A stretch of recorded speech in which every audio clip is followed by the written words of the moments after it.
can you hear me? I was having a little challenge between the wardrobe and the mic. They weren't yeah, wasn't working out, so we're all behind the podium here. And I don't see our affirmation up there, but it is in our bulletin.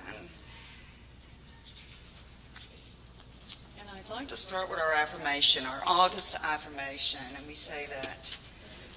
Oh, there we go. So this month it's patience. Perfect. So if you will join me and let us affirm, God's Spirit in me now accomplishes all the desires of my heart. I am patient, for all is unfolding as it should. Okay, gotta know better. Where's the hand movement? Come on, family. I haven't seen you moving, and Robin Anna likes those movements. And so do I. Kind of gets us moving into it. So let's do this with a little bit more movement. Any kind of movement that you feel moved to do. God's Spirit is in me, now accomplishes all the desires of my heart. I am patient, for all is unfolding as it should. All right, and let's do this one more time to align ourselves with this truth. God's Spirit in me now accomplishes all the desires of my heart. I am patient, for all is unfolding as it should. And turn around and say it to your neighbor. Affirm that for your neighbor.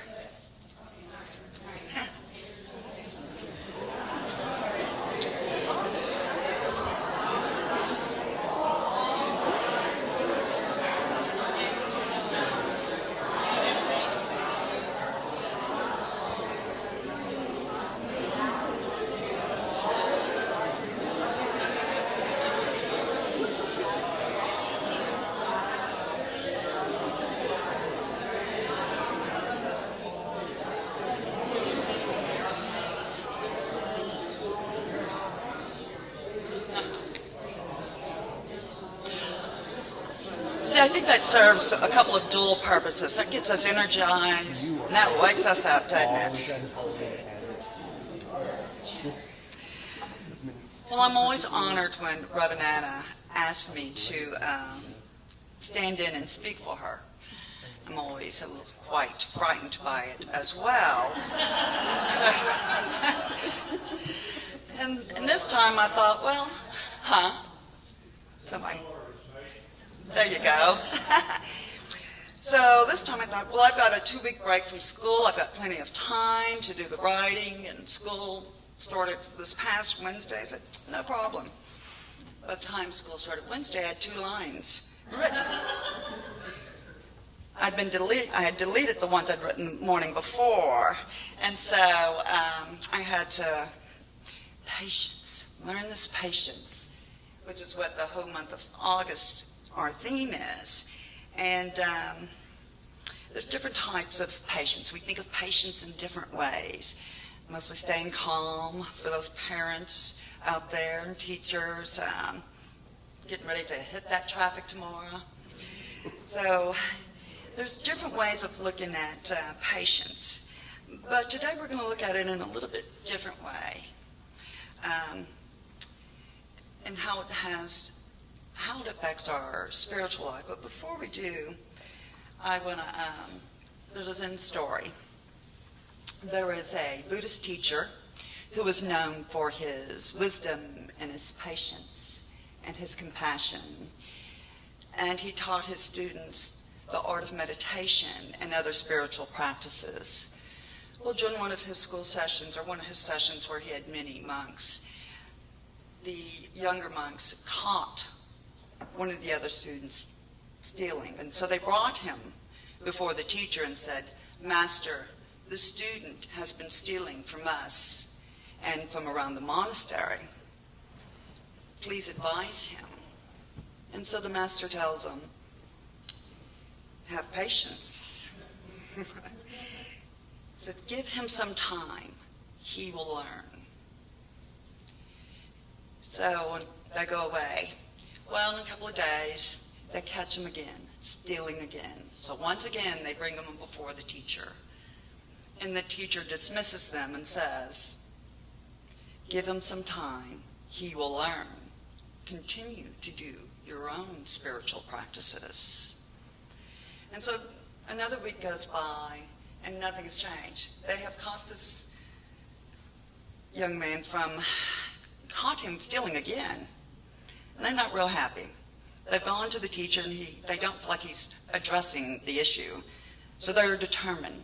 When they bring him before the master, they tell the master, look, you've got to do something. He is stealing, and he hasn't stopped.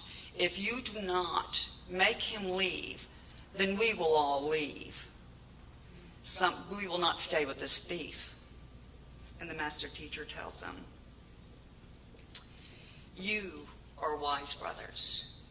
You know what is right and what is not right. But this young man, he does not know the difference between right and wrong.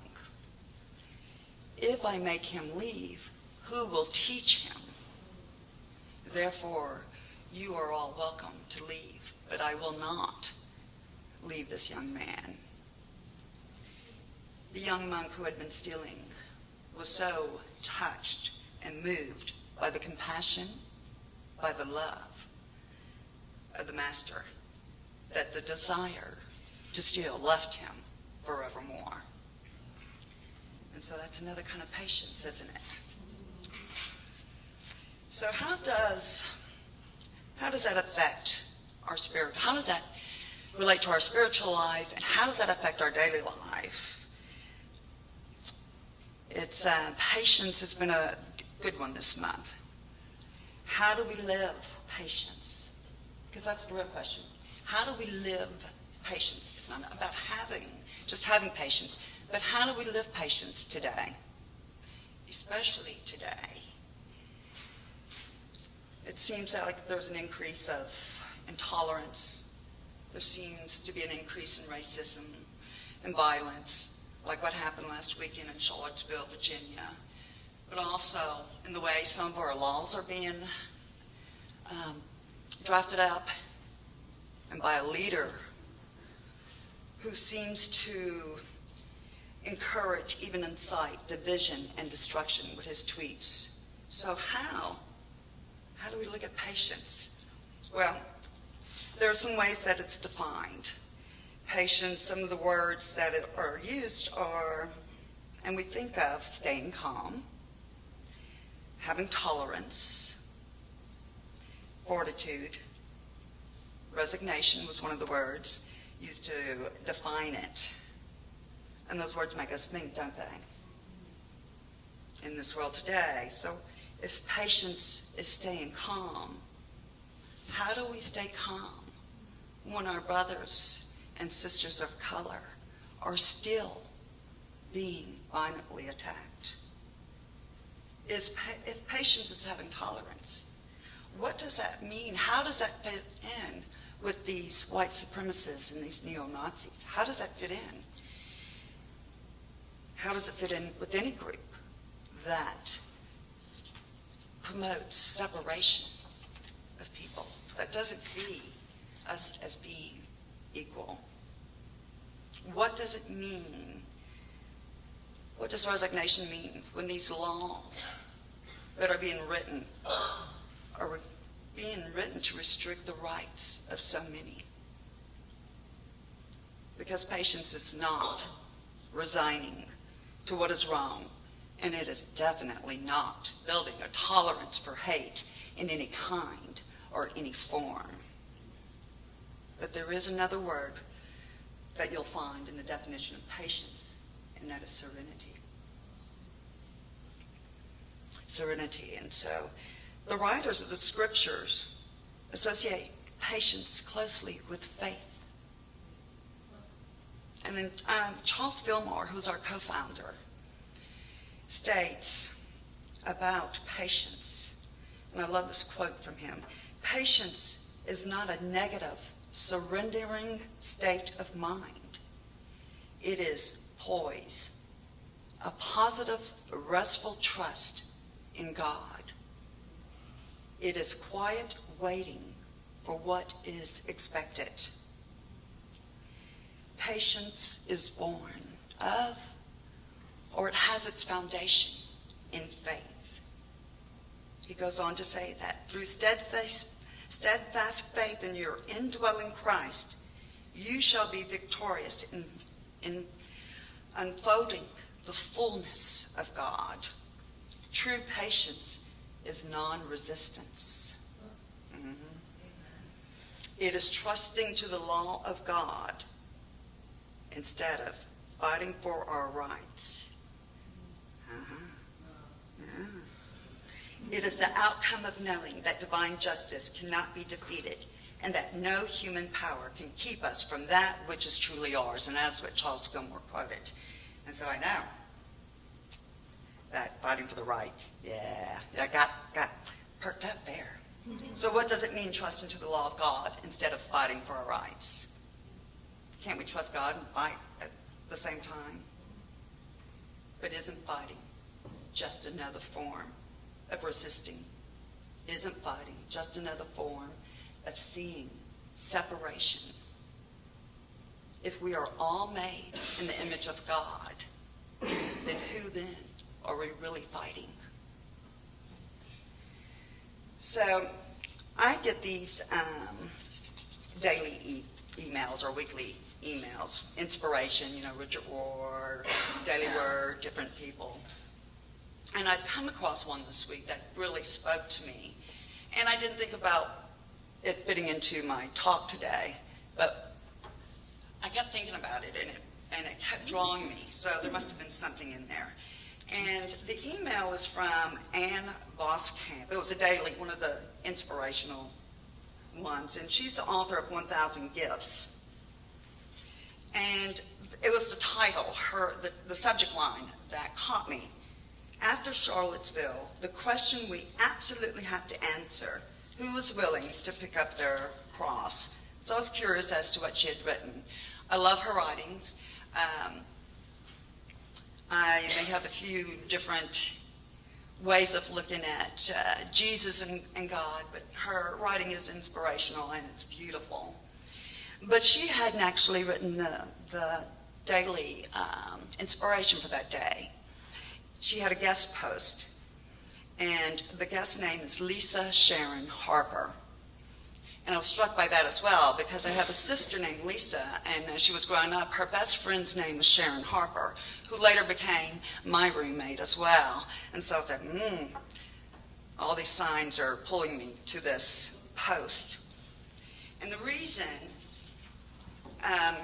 Miss Harper, and I looked her up, I Googled her, and I recommend you Google her too. She is a speaker, an activist, an author, and I had her little information. Here it is. She's written a couple of books. She's been a columnist. Her book last year, The Very Good Gospel, How Everything Wrong Can Be Made Right, was recognized as the 2016 Book of the Year by Englewood Review of Books.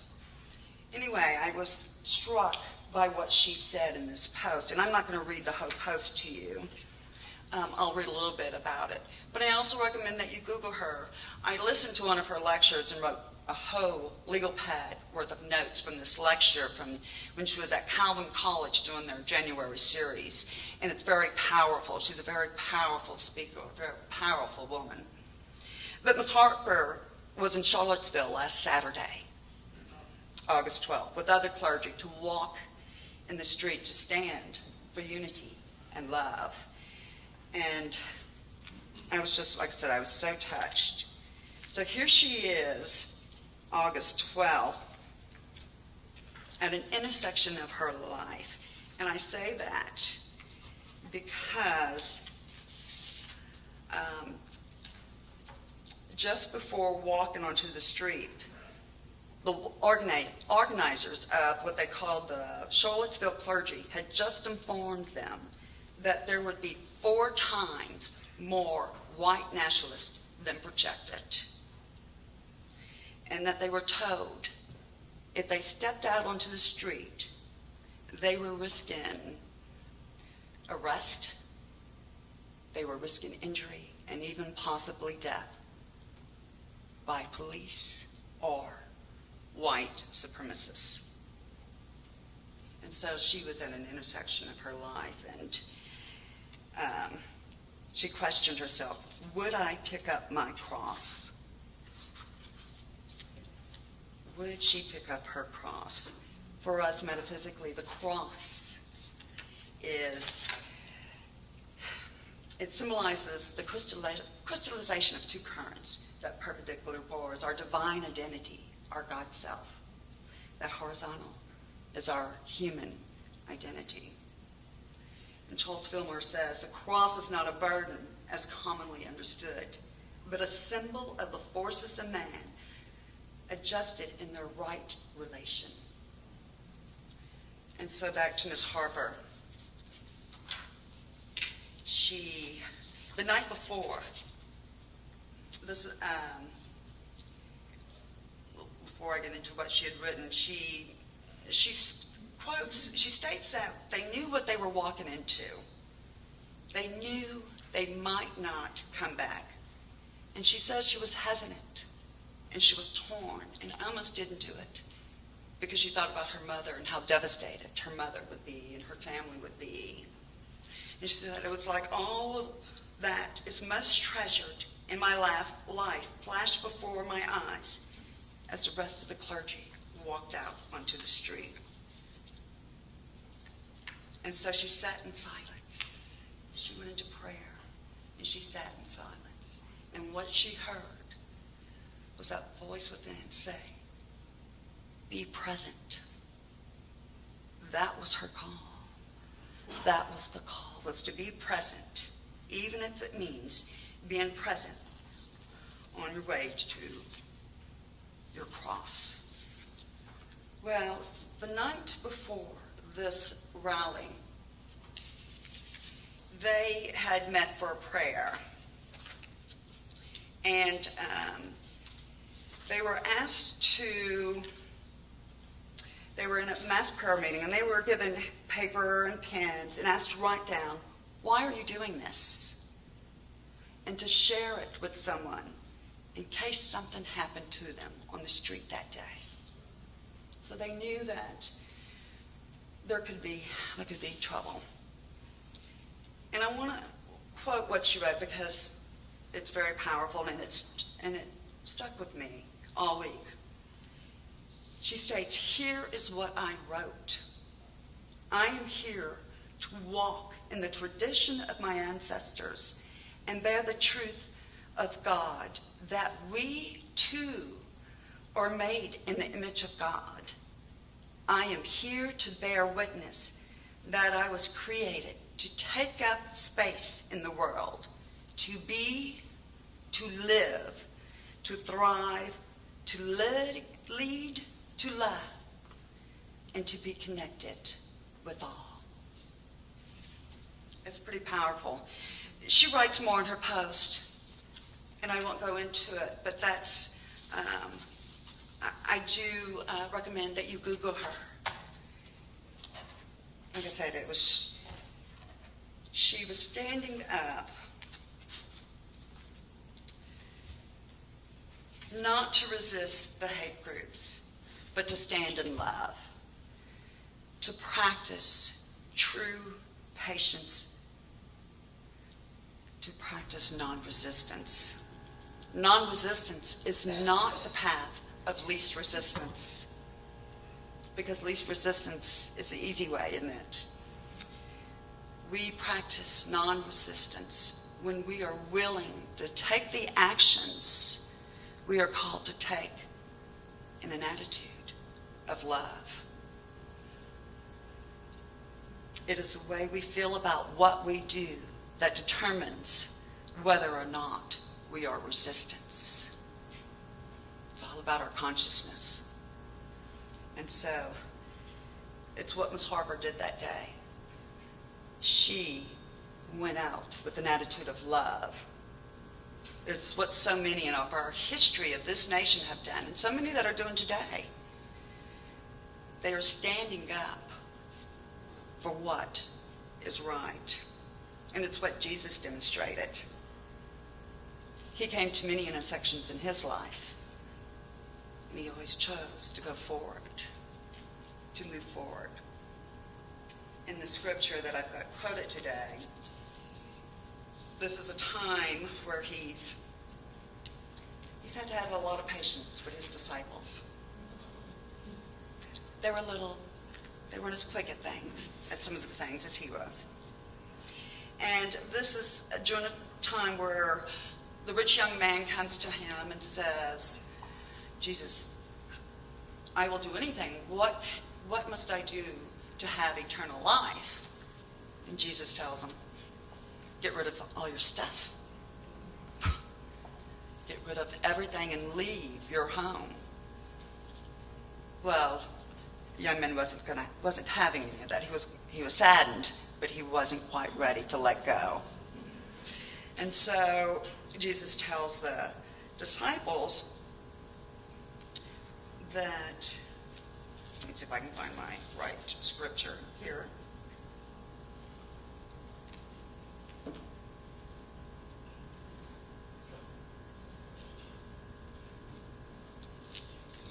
Yes, I know.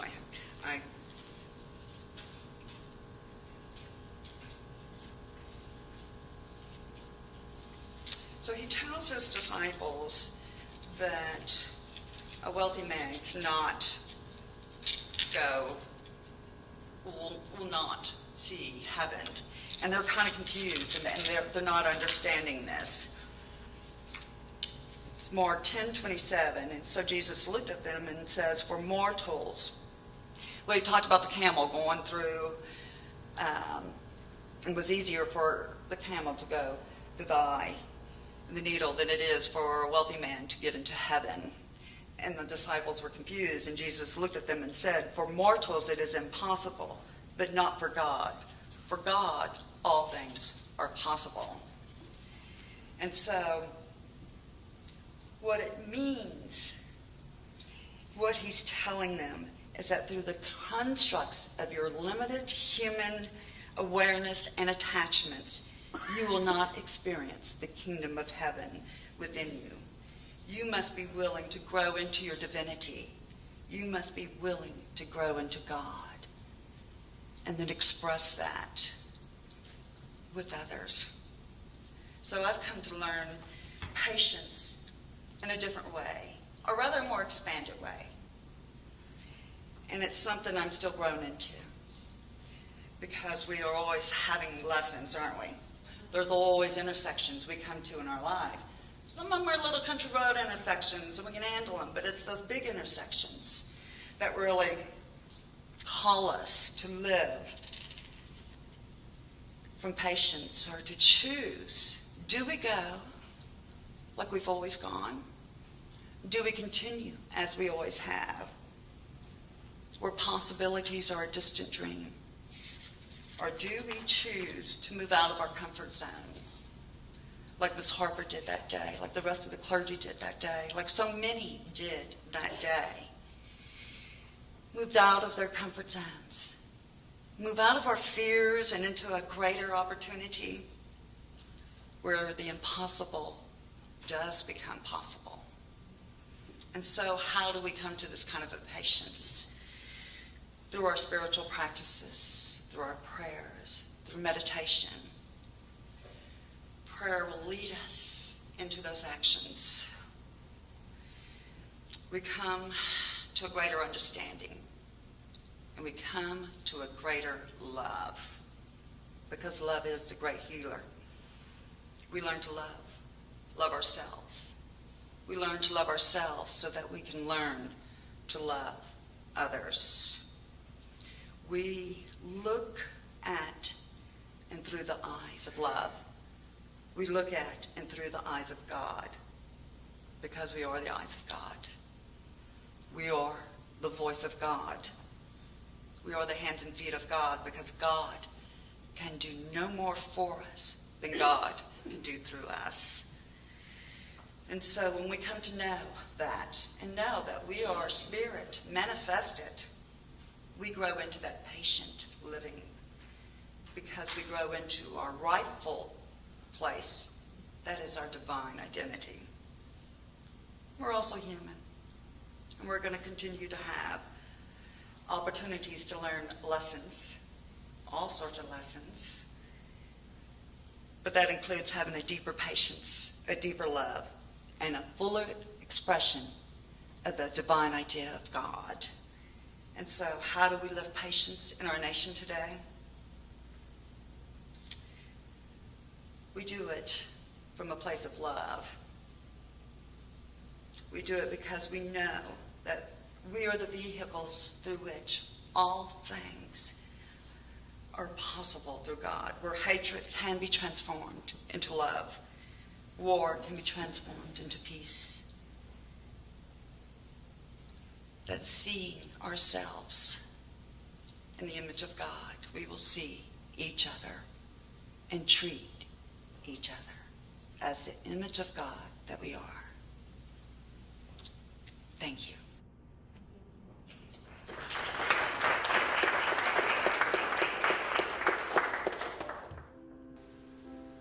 Pray for peace.